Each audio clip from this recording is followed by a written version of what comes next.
आज के प्रचार का शीर्षक है यीशु जी उठा है। Today's title is Jesus has risen. आज का शीर्षक है यीशु जी उठा है। The title is Jesus has risen.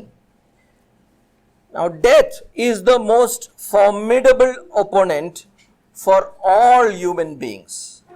हर एक मनुष्य के लिए अगर उसका कोई सबसे डरावना शत्रु है आज सुबह के समय, तो वो मृत्यु है।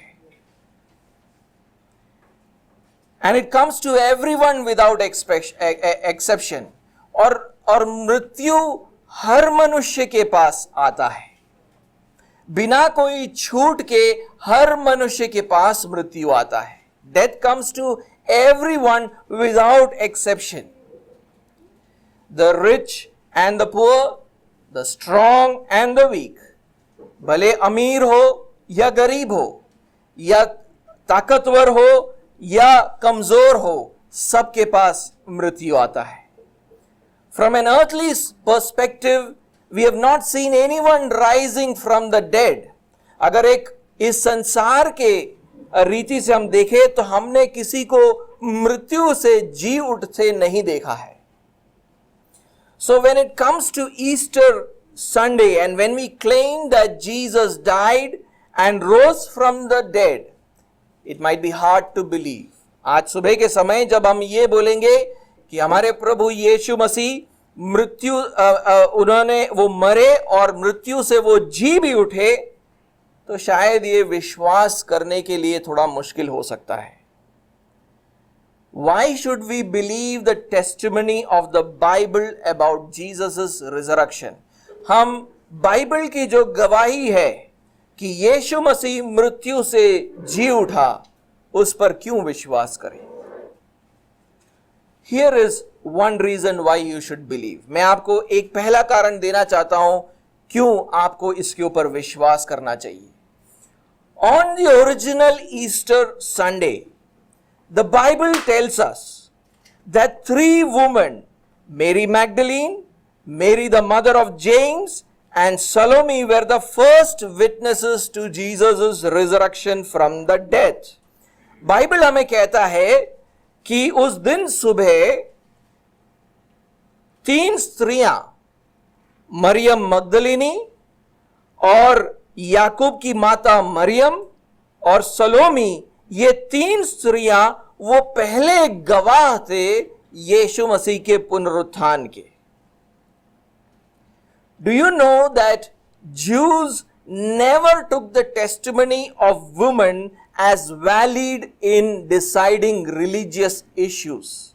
क्या आपको मालूम है कि यहूदी समाजों के अंदर कभी भी स्त्रियों की गवाही को लिया नहीं जाता था धार्मिक मुद्दों पर निर्णय करने के लिए? सिर्फ पुरुषों की गवाही को लिया जाता था। It was a woman's testimony was not valid for deciding religious issues. So when Mark, a Jewish man, tells us that three women were the first witnesses of Jesus' resurrection, he is doing something very unusual here. तो जब यहां पर मरकुस बोलता है, जो एक यहूदी पुरुष है, वो बोलता है कि तीन स्त्रियों ने यीशु मसीह के पुनरुत्थान को पहले गवाह बने, तो वो बहुत ही एक असाधारण बात को कर रहा है। Why would someone go against well accepted societal norms and customs? कोई व्यक्ति समाज में स्वीकार्य आदर्शों और रीति रिवाजों के खिलाफ क्यों जाएगा? He would do it only if he is deeply convicted about the truthfulness of what he is saying. वो ऐसा तब करेगा जब उसे पूरा विश्वास हो कि जो बात को वो बता रहा है वो पूरी तरीके से सत्य है। This is one reason to believe in the Bible's witness about the resurrection of Jesus. ये एक कारण है कि आप बाइबल की उस गवाही पर विश्वास करें कि यीशु मसीह का मृत्यु से पुनरुत्थान हुआ। This is the story of three normal human beings, like you and me. आपके और मेरे जैसे बिल्कुल साधारण तीन मनुष्यों की कहानी है ये। These three women were disciples of Jesus. ये तीनों स्त्रियां यीशु मसीह के चेले थे।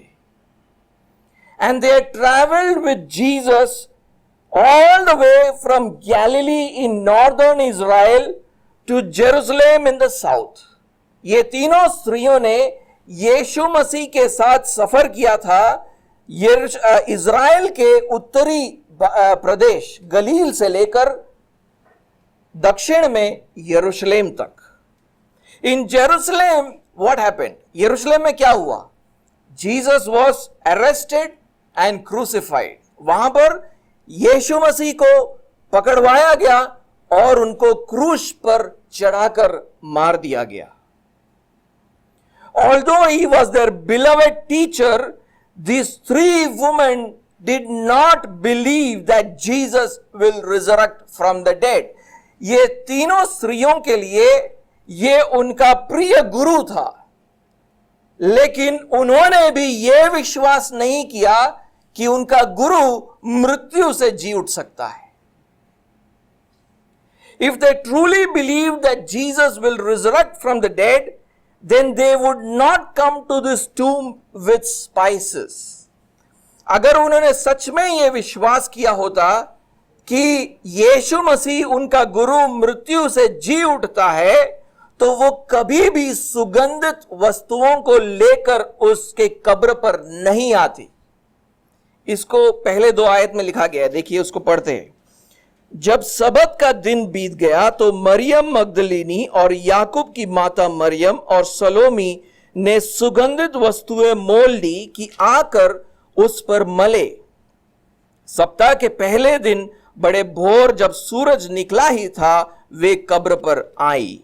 When the Sabbath was past, Mary Magdalene and Mary the mother of James and Salome bought spices so that they might go and anoint him. सुगंधित वस्तुओं को किस लिए वो इस्तेमाल करना चाहते थे? Why did they want to use the spices? Now spices were applied on the dead body as a perfume so that the stench of the decaying body can be kept away. सुगंधित वस्तुओं का इस्तेमाल इसलिए किया जाता था ताकि वो मृत शरीर पर उसको लगाए, ताकि गलने वाली जो बदबू आती है वो ना आए। If they had believed that Jesus will resurrect, they would not be doing this. अगर उन्होंने ये सोचा होता कि यीशु मसीह का पुनरुत्थान होगा, तो वो लोग सुगंधित वस्तुओं को कभी लेकर नहीं आते। So this is a real story of real people, and this is another reason why you need to believe this story. ये सच्चे लोगों की सच्ची कहानी है और ये एक कारण है कि आप इस कहानी पर विश्वास करें। Resurrection from the death cannot be a human act. मृत्यु से जी उठना कोई मनुष्य का काम या कार्य नहीं हो सकता है कभी भी। It has to be a supernatural event. ये बिल्कुल एक अलौकिक घटना थी। These three women were anxious about who will move this stone which was placed in the entrance of the tomb. ये तीनों स्त्रियां इस बात को लेकर चिंतित थी कि वो कब्र के सामने एक बड़ी जो पत्थर जो उन्होंने वहां पर रखा था कब्र को ढकने के लिए, उसको कौन लुढ़काएगा। 3 आयत में देखिए क्या लिखा है। और आपस में कहती थी, हमारे लिए कब्र के द्वार पर से पत्थर कौन लुढ़काएगा। And they were saying to one another, who will roll away the stone for us from the entrance of the tomb? लेकिन वो लोग जब आते हैं तो वो देखते हैं कि ये पत्थर को पहले से ही लुढ़का दिया गया है। When they arrive on the scene, they see that the stone has already been rolled away. Who did this for them? ये किसने किया? Mark does not tell us who rolled away the stone. मरकस हमें नहीं बताता है, जो लेखक है इस किताब का, वो हमें नहीं बताता है कि किसने उसको लुढ़काया। But he tells us that when these women were entering the tomb, they saw a young man sitting with a white robe, there. वहां पर ऐसा लिखा गया है कि ये तीनों स्त्रियां जब इस कब्र में प्रवेश करने वाली थी, वहां पर वो एक जवान को श्वेत वस्त्र पहने हुए बैठे देखते हैं। This young man is an angel of God. ये जो नौजवान है वो परमेश्वर का स्वर्गदूत था। And the gospel of Matthew tells that, और मत्ती का सुसमाचार इस बात को स्पष्ट करता है। I want you to read Matthew chapter 28 and verse 2। मैं चाहता हूं कि आप मत्ती का 28वां अध्याय और उसका दूसरा आयत पढ़े। And behold there was a great earthquake, for an angel of the Lord descended from heaven and came and rolled back the stone and sat on it. वहां लिखा है, और देखो एक बड़ा भूकंप हुआ, क्योंकि प्रभु का एक दूत स्वर्ग से उतरा और पास आकर उसने पत्थर को लुढ़का दिया और उस पर बैठ गया। And when these women saw this angel, they were alarmed. और जब इन तीन स्त्रियों ने जब ये देखा कि कैसे ये स्वर्गदूत वहां पर बैठा हुआ है, वो चकित हो गई। 5वें आयत में वो लिखा है, कब्र के भीतर जाकर उन्होंने एक जवान को श्वेत वस्त्र पहने हुए दाहिनी ओर बैठे देखा और बहुत चकित हुई। And entering the tomb, they saw a young man sitting on the right side, dressed in a white robe, and they were alarmed. Supernatural events do not happen every day. अलौकिक घटनाएं रोज रोज थोड़ी होती है, वो कभी कभी होती है। And these are unique events in the life of a man. और ये जो है बिल्कुल अनोखी बातें होती है किसी भी मनुष्य के जीवन में। And you can see this in the reaction of these three women. और इन तीन स्त्रियों की प्रतिक्रिया को देखकर आप पहचान सकते हो कि ये कोई अलौकिक घटना के गवाह बने हैं। The Greek word used by Mark there, alarmed, is a complex word. यहां पर जो शब्द का इस्तेमाल यूनानी भाषा में किया गया है, चकित होना, वो एक बड़ा ही मिश्रित शब्द है। उसके काफी अर्थ है। It means fear, it means wonder, it means astonishment, and it means distress. इसका मतलब है डर और आश्चर्य और अचंबा और परेशानी। The women experienced all these emotions because they were truly experiencing a supernatural event. ये सारी भावनाओं को वो एक साथ अनुभव करते हैं क्योंकि वो सच में एक अलौकिक घटना की गवाही दे रहे थे। Now, this is not an ordinary experience for them. It is an extraordinary experience for them. ये कोई साधारण घटना नहीं थी उनके लिए, ये बिल्कुल असाधारण घटना थी। The angel has a message from God for these three women. And that is also the message for each and every one of us this morning. ये स्वर्गदूत के पास एक संदेश था इन तीन स्त्रियों के लिए, और वही संदेश हमारे लिए भी है आज सुबह के समय। He said, "Do not be alarmed. You seek Jesus of Nazareth who was crucified. He has risen. He is not here. See the place where they laid him." 6वें आयत में वो उनको बोलता है, चकित मत हो, तुम यीशु नासरी को जो क्रूस पर चढ़ाया गया था ढूंढती हो। वह जी उठा है, यहां नहीं है। देखो यही वह स्थान है जहां उन्होंने उसे रखा था। The angel first tries to calm these three women down by saying, "Do not be alarmed." ये जो स्वर्गदूत है, ये इन तीन स्त्रियों को जो ठंडा करती है या उनको उनको यानी गुस्से होने से रोकती है। शायद वो पता नहीं किस रिएक्शन में थी, लेकिन उनको बोलते हैं कि तुम चकित मत हो इस बात को लेकर। And but he is also correcting their misconception of Jesus. लेकिन साथ साथ में वो यीशु के बारे में उनकी जो गलत विचार थे उनको भी वो ठीक कर रहा था। नाउ दिस वुमन, ये जो स्त्रियां थी, उन्होंने यीशु मसीह को क्रूस पे चढ़ाते हुए देखा था। These women had seen Jesus crucified. एक बार हम पढ़ेंगे 15वें अध्याय और इसके 37वें आयत को एक बार पढ़ेंगे। Let's read mark chapter 15 and verse 37. It says, and Jesus uttered a loud cry and breathed his last. 37वें आयत में बोलता है, मैं 15वें अध्याय से पढ़ रहा हूं, तब यीशु ने बड़े शब्द से चिल्लाकर प्राण छोड़ दिए। फिर उसके बाद देखिए 40वें आयत में क्या लिखा है। Read what is written in verse 40.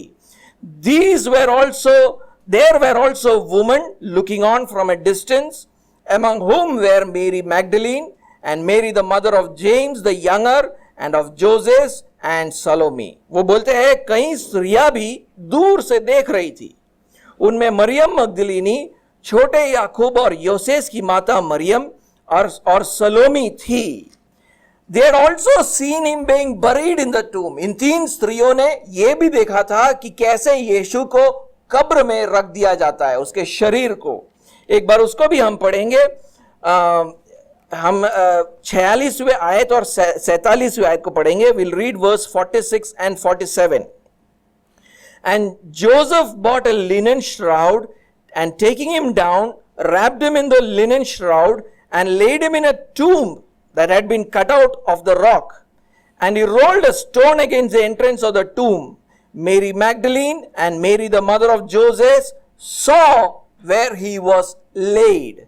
वो वहां पर लिखा है, तब उसने मलमल की एक चादर मोल ली और शव को उतार कर उस चादर में लपेटा और एक कब्र में जो चट्टान में खोदी गई थी रखा और कब्र के द्वार पर एक पत्थर लुढ़का दिया। मरियम मगदलीनी और योसेस की माता मरियम देख रही थी कि वह कहां रखा गया है। Now they were confident that Jesus' life is over. ये बात का उनको पूरा विश्वास हो गया था कि यीशु मर चुका है, उसको दफना दिया गया है। He has been buried in a tomb. That was the end of Jesus' story for them. उनके लिए यीशु मसीह की कहानी का अंत वहां पर होता है। They did not think that Jesus would rise from the dead. उन्होंने कभी ये नहीं सोचा कि यीशु मसीह मृत्यु से जी उठेगा। That is why they are there that morning with spices. उसीलिए उस दिन सुबह वहां पर वो सुगंधित वस्तुओं को लेकर आती है। They were looking for the dead Jesus. वो मरे हुए यीशु को ढूंढते हुए आए थे। That is why the angel says, you seek Jesus of Nazareth who was crucified.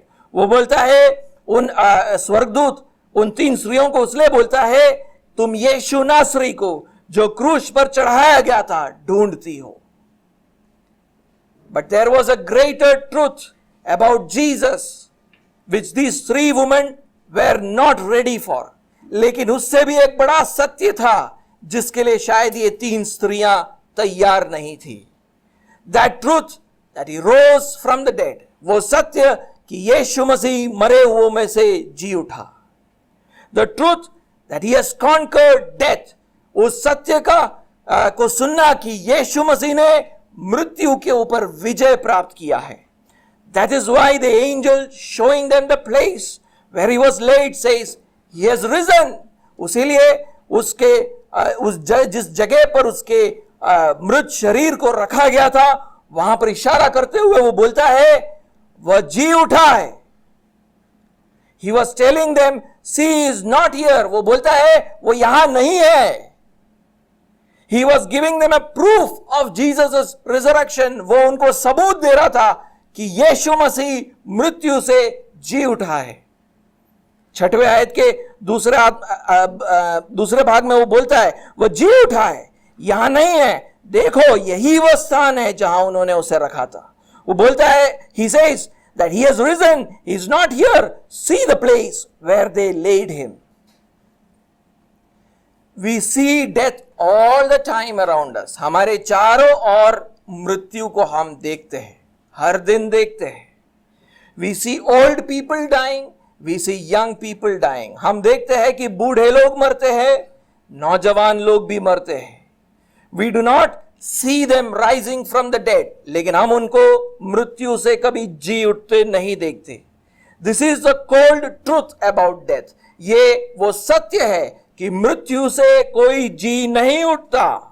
Our hearts and minds have been trained to see death as the final destination.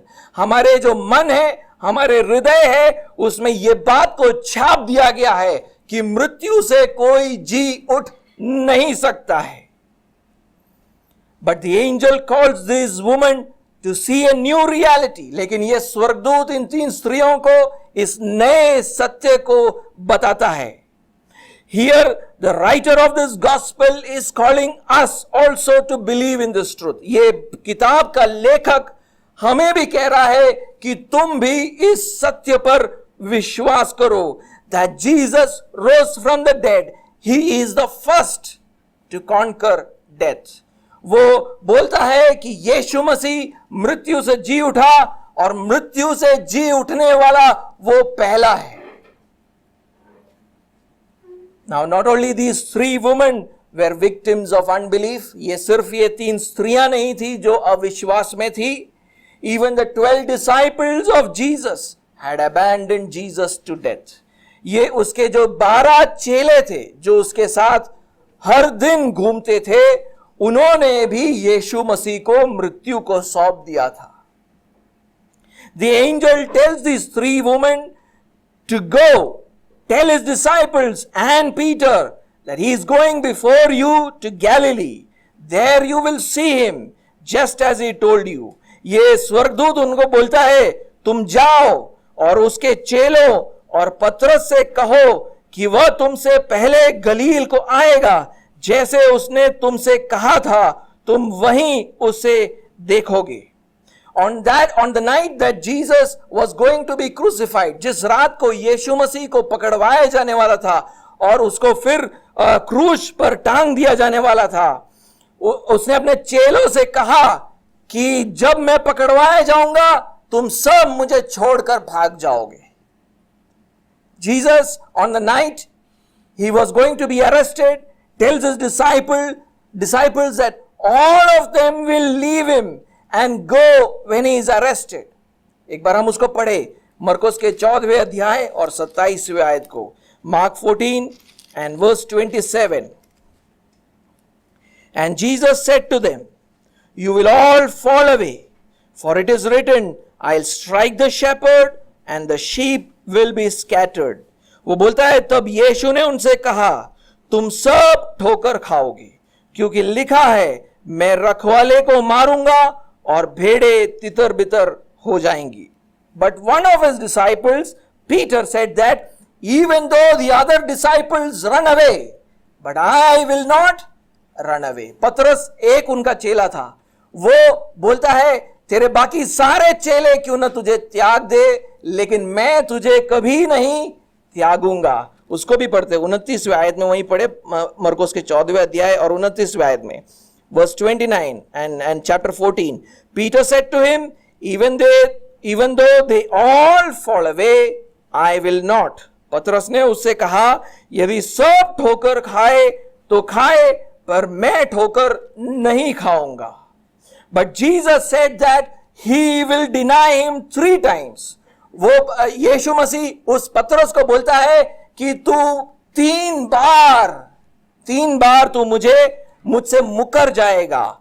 आइए 30वें आयत में देखिए क्या लिखा है वहां पर, verse 30. And Jesus said to him, truly I tell you, this very night before the rooster crows twice, you will deny me 3 times. वो बोलता है, यीशु ने उससे कहा, मैं तुझसे सच कहता हूं कि आज ही इसी रात को मुर्ग के 2 बार बांग देने से पहले तू 3 बार मुझसे मुकर जाएगा।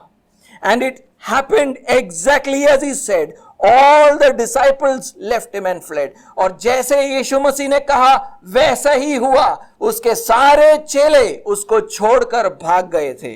Read that in verse 50, 50वें आयत में उसको पढ़ सकते हैं. And they all left him and fled. 50वां आयत बोलता है इस पर सब चेले उसको छोड़कर भाग गए. And Peter denied him 3 times. और पतरस ने 3 बार वो मुकर गया यीशु मसीह से. Jesus was not going to leave them in their unbelief. लेकिन यीशु मसीह उनको उनके अविश्वास में छोड़ने नहीं वाला था. He had promised them that even though they ran away, he will return to Galilee in order to restore the faith. वो बोलता है ये जितने भी चेले थे वो वापस चले जाते गलील को, और यीशु मसीह बोलता है कि मैं तुमको वहां पर मिलूंगा. क्यों? उनके विश्वास को पुनर्स्थापित करने के लिए. When all these disciples had gone back to Galilee after Jesus' death, but Jesus goes back to Galilee to restore their faith. और उसके बारे में भी लिखा है. देखिए 14वें अध्याय को फिर से एक और बार पढ़ेंगे और 27 और 28वें आयत को एक बार पढ़ेंगे. Let's read Mark 14 and verse 27 and 28 once more. And Jesus said to them, you will all fall away, for it is written, I'll strike the shepherd and the sheep will be scattered. But after I am raised up, I will go before you to Galilee. वो बोलता है तब यीशु ने उनसे कहा तुम सब ठोकर खाओगे, क्योंकि लिखा है मैं रखवाले को मारूंगा और भेड़ें तितर बितर हो जाएंगी, परंतु मैं अपने जी उठने के बाद तुमसे पहले गलील को जाऊंगा. And that is why the angels tells these women, go tell the disciples and Peter that he is going before you to Galilee. There you will see him just as he told you. इसीलिए स्वर्गदूत इन 3 स्त्रियों को बोलता है तुम जाओ और उसके चेलों और पतरस को, खासकर पतरस का नाम लेता है. He takes the name of Peter specifically.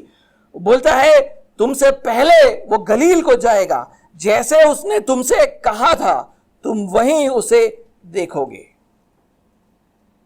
And witnessing the resurrected Jesus was going to become the crucial cog in their faith from here on.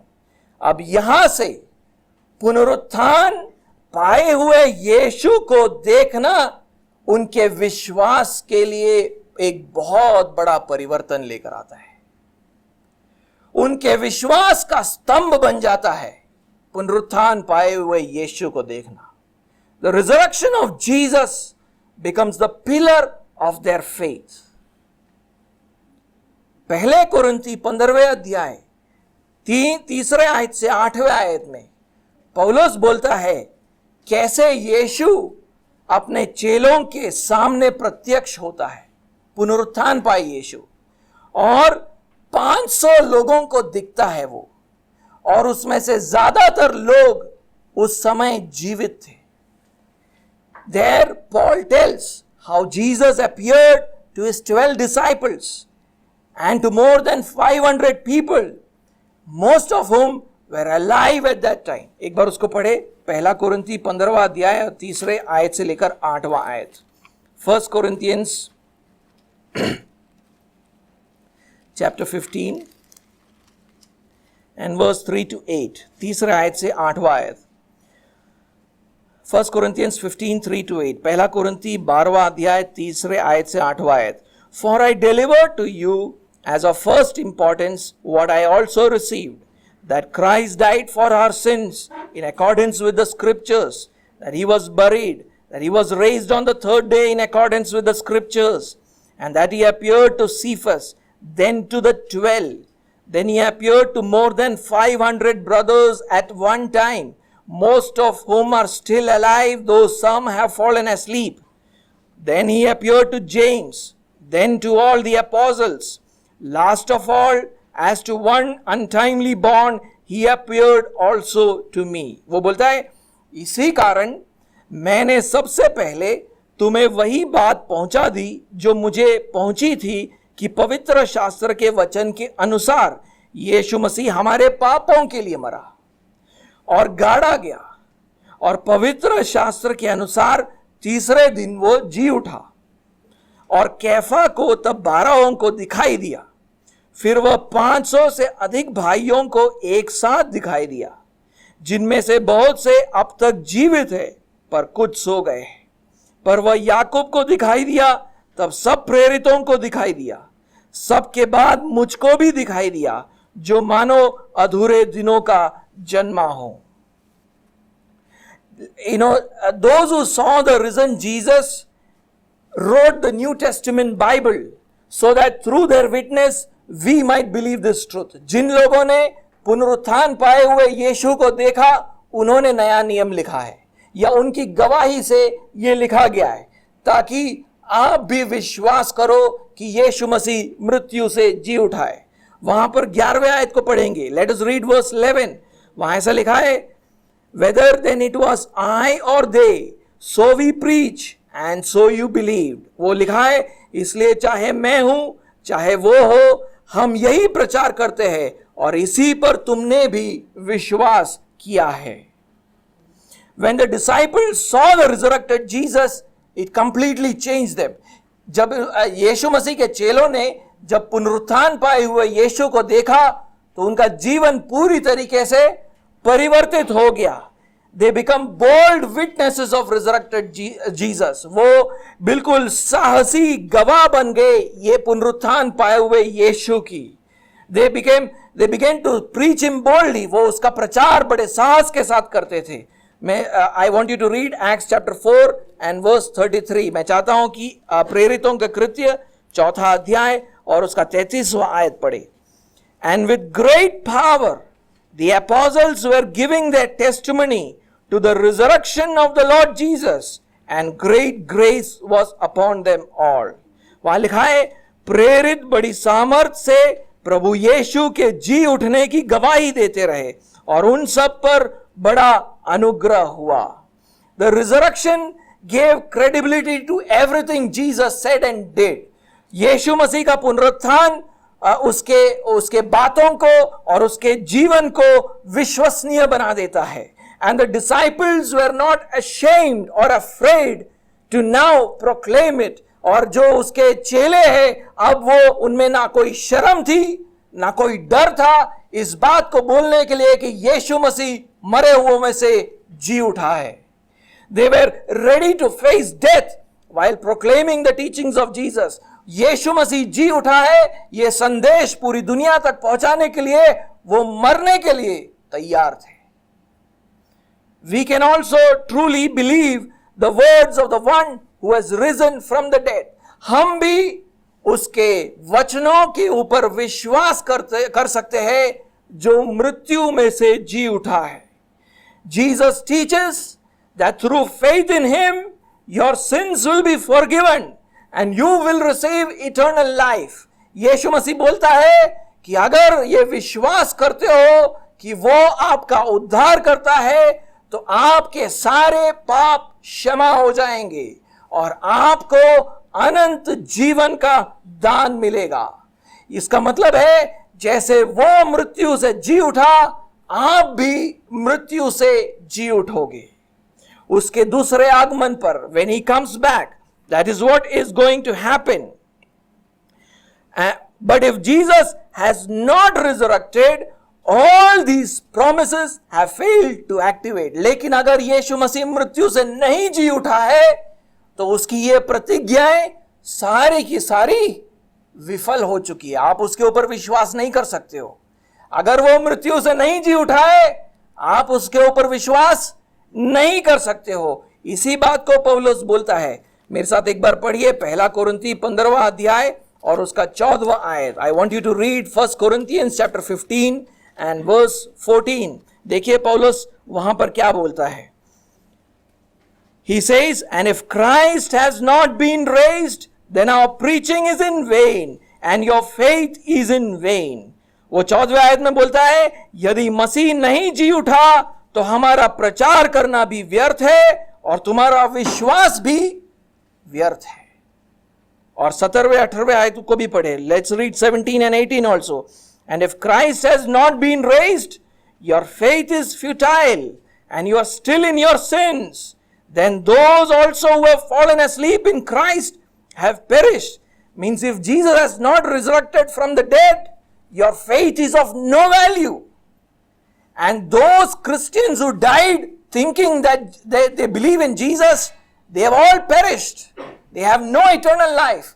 अगर यीशु मसीह, वहां पर क्या लिखा है, और यदि मसीह नहीं जी उठा तो तुम्हारा विश्वास व्यर्थ है, तुम अब तक अपने पापों में फंसे हो. अगर यीशु मसीह नहीं जी उठा तो हम जो बोलते हैं हमें हमारे पापों से बचा लिया गया है, नहीं, हम आज भी हमारे पापों में फंसे हुए हैं. फिर क्या लिखा है, और यदि मसीह नहीं जी उठा तो तुम्हारा विश्वास व्यर्थ है और तुम अब तक अपने पापों में फंसे हो, वरन जो मसीह में सो गए वे भी नष्ट हो गए. यानी जो ये सोचकर मरे थे कि मैं यीशु मसीह में विश्वास करता हूं और मेरा पुनरुत्थान हो गया है, पौलुस बोलता है कि अगर यीशु नहीं जी उठा है तो वो भी कभी नहीं जी उठेंगे. The resurrection of Jesus is the anchor of our faith. यीशु मसीह का पुनरुत्थान हमारे विश्वास के लिए लंगर की तरह है.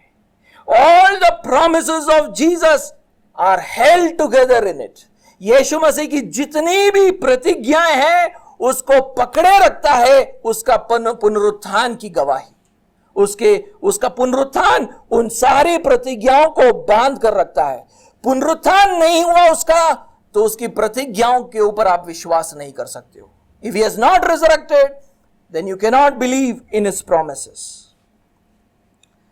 A currency note has value till the government which has issued it exists.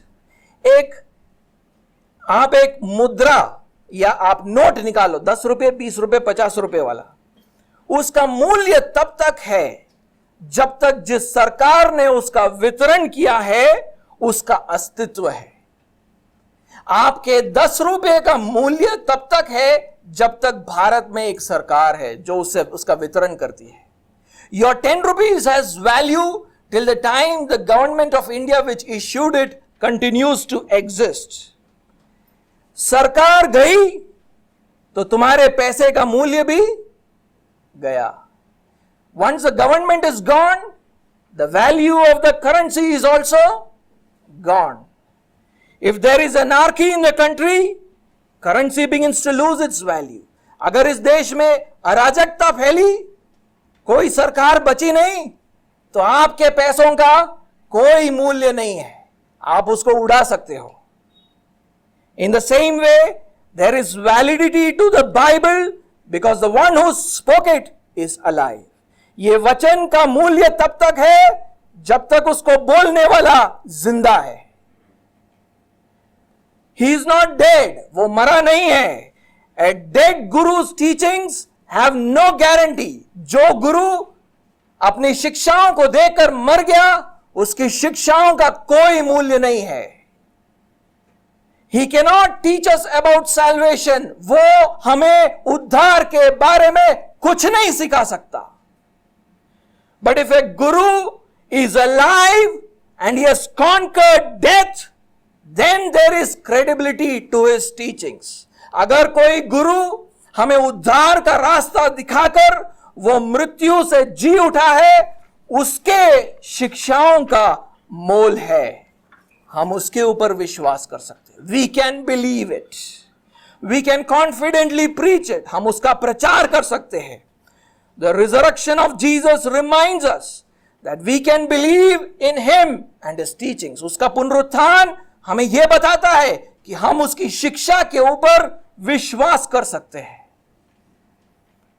And his teaching is that if we believe in him, our sins will be forgiven and we will have eternal life. और उसकी शिक्षा हमारे लिए यह है कि अगर आप मानो कि अगर वो आपके पापों के लिए मरा है, आप विश्वास करते हो कि वो आपका उद्धार करता है, तो आपके पाप क्षमा हो जाएंगे और आपको अनंत जीवन का दान मिलेगा. That is why Romans chapter 10 and verse 9 says, if you confess with your mouth Jesus as Lord and believe in your heart that God raised him from the dead, you will be saved. Romeo का 10वां अध्याय 9वां आयत बोलता है, यदि तुम अपने मुंह से यीशु को प्रभु जानकर अंगीकार करो और अपने मन से विश्वास करे कि परमेश्वर ने उसे मरे हुओं में से जिलाया, तो तू निश्चय उद्धार पाएगा। यही पुनरुत्थान के दिन का संदेश है। That's the message of this day of resurrection.